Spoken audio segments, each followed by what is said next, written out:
Hello students, this is Abhishek here और स्वागत है आपका हमारे चैनल स्टडी क्लास पे। तो जैसा कि आप सबने थंबनेल में देख लिया होगा कि इस वीडियो में हम बात करने वाले हैं प्रथम वर्ष का विषय बाल्यावस्था एवं बाल विकास का इकाई 2 के सारे वस्तुनिष्ठ प्रश्न उत्तर। जी हाँ, जितने भी ऑब्जेक्टिव क्वेश्चंस वस्तुनिष्ठ प्रश्न उत्तर हैं इकाई 2 के, वो सब हम डिस्कस करने हैं। बहुत महत्वपूर्ण ये वीडियो होने वाली है क्योंकि इस एक वीडियो को देखकर इकाई 2 के सारे वस्तुनिष्ठ प्रश्न उत्तर आपके कंप्लीट हो जाएंगे। सारे अंक जो परीक्षा में आते हैं मिलेंगे ही मिलेंगे। इसके पहले ऑलरेडी यूनिट 1 का हम ला चुके हैं। अगर आपने वीडियो नहीं देखी तो जाके प्लेलिस्ट चेक करेंगे, मिल जाएगी। और आपको बता दूं कि हरियाणा डीएलएड और मध्य प्रदेश डीएलएड दोनों का अलग अलग हमने पूरा फुल कोर्स, संपूर्ण कोर्स जो कि नवीन सत्र पर पाठ्यक्रम पर आधारित है, वो भी लॉन्च किया है। इस वीडियो के डिस्क्रिप्शन में ऐप की लिंक है, ऐप डाउनलोड करके वहां से कोर्स परचेस कर सकते हैं। आपको भाई 30% की छूट अभी चल रही है। Notes, recorded classes, question answer, previous year question papers, उनके गेस्ट पेपर, सब कुछ मिल जाएगा आपको वहां पर। तो कंप्लीट पैकेज है और कुछ चिंता करने की जरूरत, भटकने की जरूरत नहीं पड़ेगी सिर्फ एक कोर्स परचेस करने पर। चलिए आगे बढ़ते हैं और सीधा आ जाते हैं कि भाई यहां पर कितने इकाई से कितने प्रश्न आते हैं। अब जैसे इकाई 1 थी विकास संबंधी दृष्टिकोण, उससे 4 एमसीक्यू आते थे, ठीक, और हम इसके पहले में पढ़ लिया। अब है इकाई 2 जिसका नाम है शारीरिक गत्यात्मक विकास, इससे भी 4 अंक के एमसीक्यू आते हैं। यानी इस एक इकाई को पढ़कर, इस आज की वीडियो को देखकर आप 4 अंक हासिल कर सकते हैं। उसके बाद तीसरी इकाई भाषा, सामाजिक एवं भावनात्मक विकास, इससे 2 एमसीक्यू आते हैं। चौथी इकाई समाजीकरण का संदर्भ, इससे भी 2 एमसीक्यू आते हैं। और फिर 5वां जो कि है बचपन, इससे भी आपको 3 एमसीक्यूज आते हैं। तो इस प्रकार से यहां पर एमसीक्यूज का डिवीजन है। अब आगे बढ़ते हैं और सीधा चलते हैं एमसीक्यू क्वेश्चंस के ऊपर। तो 4 एमसीक्यूज यहां से आएंगे परीक्षा में, 4 अंक आज आपके पक्के हो जाएंगे। सबसे पहला सवाल, सही विकल्प चुनकर लिखिए। बाल विकास में बुद्धि तत्व के प्रभाव का अध्ययन किसने किया? तो इसका अध्ययन टर्मन जी ने किया है, ध्यान रखिएगा।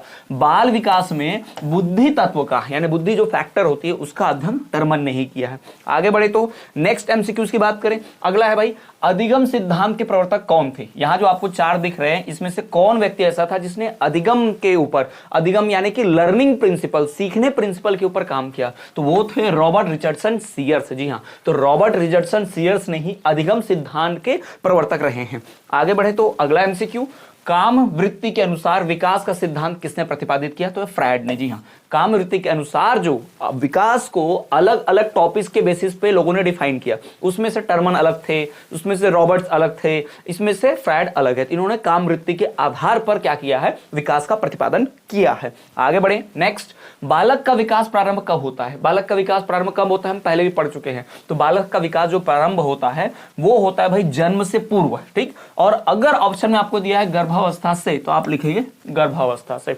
ठीक है, ये नहीं, क्योंकि ये दोनों जन्म से पूर्व का मतलब क्या? जन्म से पहले तो गर्भावस्था होती ही होती है, ठीक। तो ये उत्तर भी आपका सही होगा परीक्षा में आए तो, ध्यान रखिएगा, ठीक है। चलिए आगे बढ़े नेक्स्ट, स्टेनले हॉल के शब्दों में विकास की किस अवस्था को बड़े बल एवं तनाव, तूफान एवं विरोध की अवस्था कहते हैं? जहां तूफान, खतरनाक, विरोध की अवस्था होती है वो किशोर अवस्था ही होती है, समझ जाना। कौन सी अवस्था होगी भाई? वो किशोर अवस्था होगी, क्लियर। क्योंकि यही अवस्था को सबसे खतरनाक, सबसे तूफान वाला माना जाता है। फिर शिशु मना करने पर भी अग्नि स्पर्श कर लेता है। छोटा बच्चा जो होता है ना, आग को जलते कैंडल दिए को छू लेता है। क्यों करता है? क्योंकि उसके अंदर क्या होती है? जिज्ञासा, क्यूरियोसिटी, कि आखिर वो चीज है क्या, उसे छूकर देखा जाए। क्योंकि छोटे बच्चे हर चीज को छूकर मुंह में डालकर ही सीखते हैं, तो वो जिज्ञासु होता है, क्लियर है। चलिए आगे बढ़े नेक्स्ट, आप देखेंगे तो नवजात शिशु होता है, क्या होता है? सामाजिक प्राणी होता है। भाई नवजात शिशु को समाज में अकेले नहीं रह सकता, वो रोने लग जाएगा। आप देखना, वो घर में कोई छोटा बच्चा सोकर उठता है उसको, तो घर के चारों सब लोग अपने अपने काम में लगे होते हैं, पर जैसे छोटे बच्चा वो नींद से उठता है छोटा बच्चा,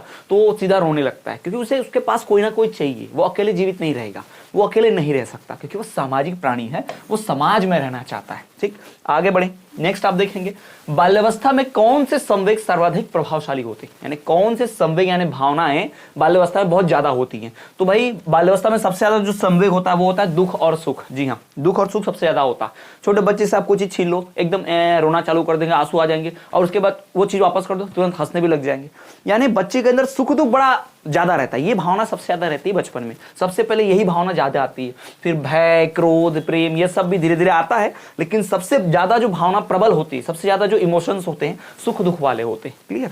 चलिए तो आगे बढ़े नेक्स्ट, अब आ जाएंगे रिक्त स्थानों के ऊपर, है ना, खाली स्थान के जो प्रश्न है। पहला, कोहलबर्ग का विकास का सिद्धांत किससे संबंधित है? नैतिक विकास। कोहलबर्ग ने नैतिक विकास का सिद्धांत दिया है। कौन सा सिद्धांत दिया उन्होंने भाई? नैतिक विकास का, है ना, मोरल डेवलपमेंट का। फिर जन्म के समय बच्चों में कितनी हड्डियां होती हैं? 270। जी हाँ, सामान्य मनुष्य में 206 होती हैं, ये तो आप जानते होंगे, लेकिन जन्म के समय जो बच्चे होते हैं 270 हड्डियां होती है, बीच में फिर लगभग 300 हड्डियां के आसपास, फिर उसके बाद 206 हड्डियां हमेशा रहती हैं, ध्यान रखेंगे। फिर बच्चों के सामाजिक विकास में किसकी महत्वपूर्ण भूमिका है? खेल की। बच्चों के सामाजिक विकास में खेल की बहुत ज्यादा महत्वपूर्ण भूमिका होती है, उसको रट लीजिए, ध्यान में रखिएगा ना। अब वैसे एक बार भी आप पढ़ लिए तो आपके सामने अगर कभी एमसीक्यू आया, सा ऑप्शन में आया भी, तो आप तुरंत पता लें कि हाँ ये तो वही पढ़ा था, एकदम ज्यादा रटने की आवश्यकता नहीं पड़ेगी। फिर शारीरिक विकास का क्षेत्र क्या है? स्नायु मंडल। शारीरिक विकास का क्षेत्र स्नायु मंडल को शारीरिक विकास के क्षेत्र में गिना जाता है। फिर विद्यालयी बच्चों को प्रतिदिन कितने बार भोजन की आवश्यकता? बैलेंस्ड डाइट, संतुलित आहार की आवश्यकता पड़ती है 3 बार। दिन में 3 बार बच्चों को खाना मिलना चाहिए। जो स्कूल जाने वाले बच्चे होते हैं कम से कम दिन में उनको 3 बार खाना मिलना चाहिए, वो भी भरपेट, यानी संतुलित आहार, बैलेंस्ड डाइट मिलना चाहिए। फिर बच्चों में अस्थायी दांतों की संख्या, जिसे दूध की दांत बोलते हैं ना, अस्थायी दांत कितनी होती है? 20। एक वयस्क मनुष्य में 32 दांत होते हैं, ये तो हमने पढ़ा है ना, 32 दांत के आसपास, ठीक। किसी को 30, किसी को 32, किसी को 31, ऐसा होता है। तो लेकिन जो बच्चे होते हैं जो उनमें दूध के दांत आते हैं, जिसे अस्थायी दांत बोलते हैं, उसकी संख्या कितनी होती है? 20 होती है। फिर कौन सी ग्रंथि से वृद्धि हार्मोन उत्पादित होता है? तो पिट्यूटरी। जी हाँ, पिट्यूटरी ग्लैंड होता है, पिट्यूटरी, ध्यान रखेंगे, पिट्यूटरी ग्लैंड होता है, पिट्यूटरी ग्रंथि जिसे कहते हैं, अंग्रेजी में पिट्यूटरी ग्लैंड कहते हैं। उससे ही हमारी ग्रोथ, उससे हमारी अभिवृद्धि, वृद्धि को नापा जाता है, उससे ही वो संतुलित रहता है, ठीक है। पिट्यूटरी ग्लैंड अगर अच्छा करेगा तो उसमें से जो हार्मोन निकलेंगे उससे हमारी वृद्धि होगी। पर अगर किसी व्यक्ति की वृद्धि नहीं हो रही है, यानी उसका पिट्यूटरी ग्लैंड से सही हार्मोन्स नहीं निकल रहे हैं। क्लियर? आगे बढ़े, नेक्स्ट आ जाएंगे एक शब्द एक वाक्य में उत्तर देने वाले क्वेश्चन से। देखिए यहां पर, तो 2 वर्ष की आयु के बालक का शब्द भंडार कितने शब्दों का होता है? यानी 2 साल का जो बच्चा होता है उसका जो वोकैब, उसका जो शब्दकोश, यानी कि वोकैबुलरी, यानी कि वो कितने शब्द बोल सकता है, कितने शब्द उसके ध्यान में रहते हैं? तो लगभग 100 शब्द, याद रखिएगा, लगभग 100 शब्दों का उसका शब्द भंडार, शब्दकोश रहता है 2 साल के बच्चे का। यानी 2 साल होते होते 100 शब्द सीख जाता है वो। शिशु क्रोध तथा प्रेम में अंतर कौन से महीने से करने लगता है? कि क्रोध कौन सी भावना है, प्रेम कौन सी भावना है, ये बच्चा कब से सीखने लगता है? तो 6 माह की उम्र से। ध्यान रखिएगा, बच्चा जब 6 महीने का हो जाता है उसको समझ में आता है कि कोई क्रोध कर रहा है, कोई प्रेम कर रहा है, उसको समझ में आने लगता है। तो ये जो भावनाएं हैं, क्रोध वाली, प्रेम वाली, सुख दुख वाली, ये उसकी भावनाएं जो है 6वें महीने में आ जाती हैं। क्लियर है? आगे बढ़े, नेक्स्ट। बालक भाषा के अंतर्गत सबसे पहले क्या सीखता है? सबसे पहले बच्चे को अगर भाषा सिखाया जाए तो भाषा में क्या सीखेगा? वो मम्मी, पापा, यही सब बोलता है ना, तो वो क्या है? संज्ञा है। सबसे पहले वो क्या सीखता है भाई? संज्ञा सीखता है, नाउन, संज्ञा सीखता है, यही सब बोलना है ना। फिर जन्म से 5 वर्ष तक बाद सामान्य बालक की लंबाई कितनी हो जाती है? जन्म से दोगुनी। यानी बच्चा जब पैदा हुआ रहता है तो उसकी जो लंबाई होती है, फिर 5 साल का जब हो जाता है तो उसकी लंबाई उससे दोगुनी, डबल हो जाती है, ठीक है, ये ध्यान रखेंगे। फिर वयस्क मनुष्य में हड्डियों की संख्या कितनी होती है? तो वयस्क मनुष्य में हड्डियों की संख्या 206 होती है, और बच्चे में कितनी होती है? 270 होती है। छोटे बच्चों में, नवजात शिशु में 270 और वयस्क में 206, ये आपको पता ही होगा। बालक का शारीरिक विकास किस पर निर्भर करता है? तो बालक के उत्तम स्वास्थ्य पर, उसकी अच्छी हेल्थ पर। तो सही जवाब क्या होगा? बालक का शारीरिक विकास निर्भर करता है उसके उत्तम स्वास्थ्य पर, यानी अच्छी हेल्थ पर निर्भर करता है। आगे देखिए, गत्यात्मक कौशल का संबंध किससे है?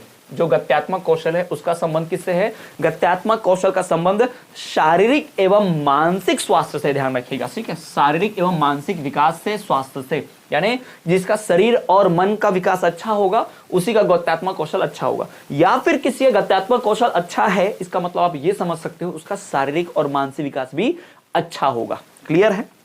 चलो आगे।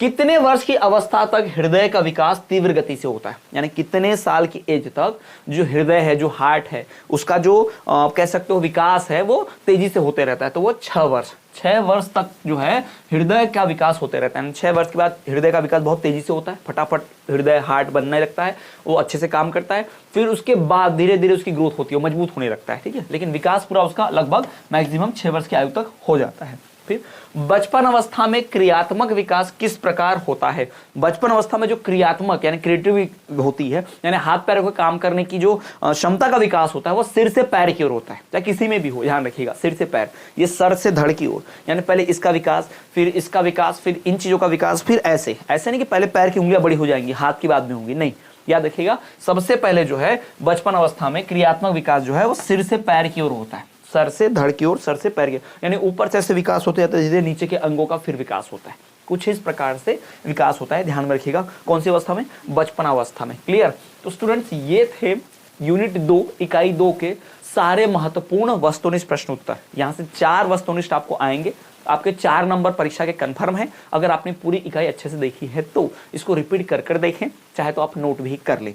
ये पूरा का पूरा डिटेल में जो कोर्स है, ये सब कुछ हर इकाई का पीडीएफ से लेके एमसीक्यू से लेके सब कुछ आपको मिल जाएगा हमारे कोर्स में। कोर्स परचेस करना बहुत आसान है, जैसा कि पहले बताया। इस वीडियो के डिस्क्रिप्शन में हमारे ऐप की लिंक है, स्टडी क्लास की ऐप है, वहां से ऐप डाउनलोड करके बिना किसी कूपन कोड के डायरेक्ट कोर्स परचेस कर लें, क्योंकि अभी 30% ऑफ चल रहा है, किसी कूपन कोड की जरूरत नहीं पड़ेगी। ठीक, तो चाहे प्रथम वर्ष के हो तो प्रथम वर्ष का कोर्स खरीद ले, आप हरियाणा के होंगे तो हरियाणा वाला कोर्स खरीदिएगा, आप एमपी डीएड के हैं तो एमपी का कोर्स खरीदिएगा।